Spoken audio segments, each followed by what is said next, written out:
Good morning, everybody. Carl Iglesias here with the preferred agent team over at Keller Williams Realty Partners. I hope everybody's doing well this morning. We're going to talk about closing costs. What are they and who the heck pays for it? Okay, so let's get started. So before we get started, if you haven't already done so, don't forget to like and subscribe. We really appreciate it. But let's get going. Anyway, closing costs.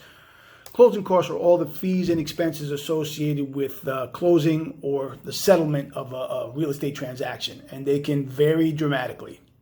And the buyer typically pays the closing costs, while the other expenses are the responsibility of the seller. Okay, here's what you need to know about closing costs.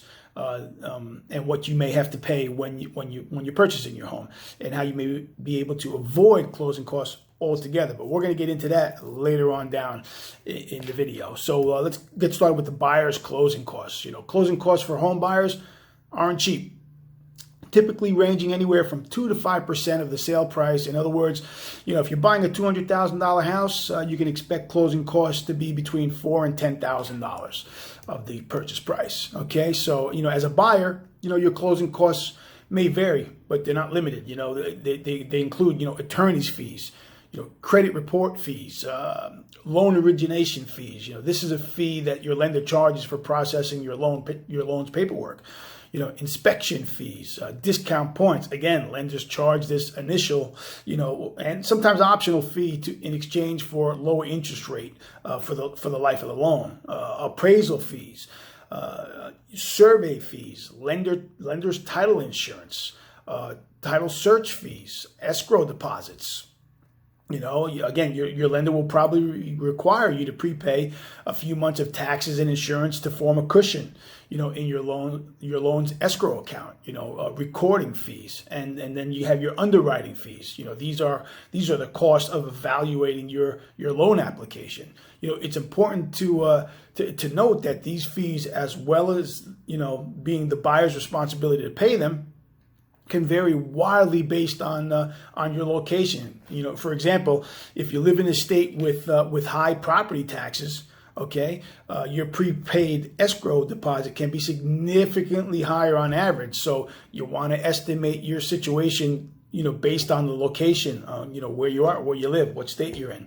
Okay, so so now we're going to talk about sellers' closing costs. Like I said, sellers generally have fewer items to pay than buyers, but that doesn't mean they get off easy. Okay, in fact, sellers are responsible for paying sales commissions for both parties. The buyer's agent and the listing agent. Which usually adds up to about 6% of the sale price. So this expense alone is usually more than the buyer's closing costs altogether. So in addition to commissions, other closing costs sellers have to pay include title insurance premiums, transfer taxes and recording fees, prorated taxes and HOA fees that are due, home warranty premiums. It's quite common for a seller to offer home warranty, usually for 1 year, to give a buyer peace of mind when they're purchasing the home, and it just makes the home more attractive to the buyer and peace of mind.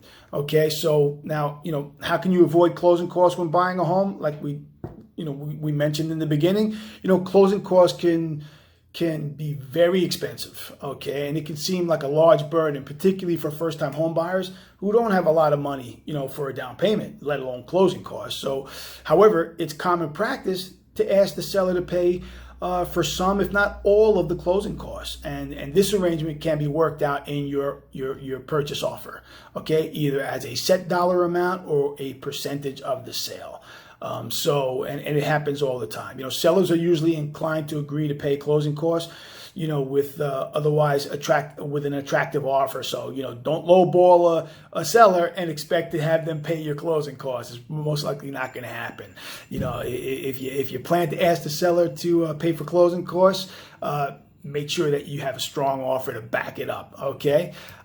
So bottom line is, while closing costs can be expensive, they shouldn't be the limiting factor that keeps you from buying a home. In fact, it's quite common, like I said, for sellers to pay for both sides of closing costs to obtain a quick sale, so they can get rid of the property. So it may be a good idea to put this request in your offer. If you don't have all the cash that you need. After all, what's the worst a seller can say? No. Okay, so I hope this was able to help you out.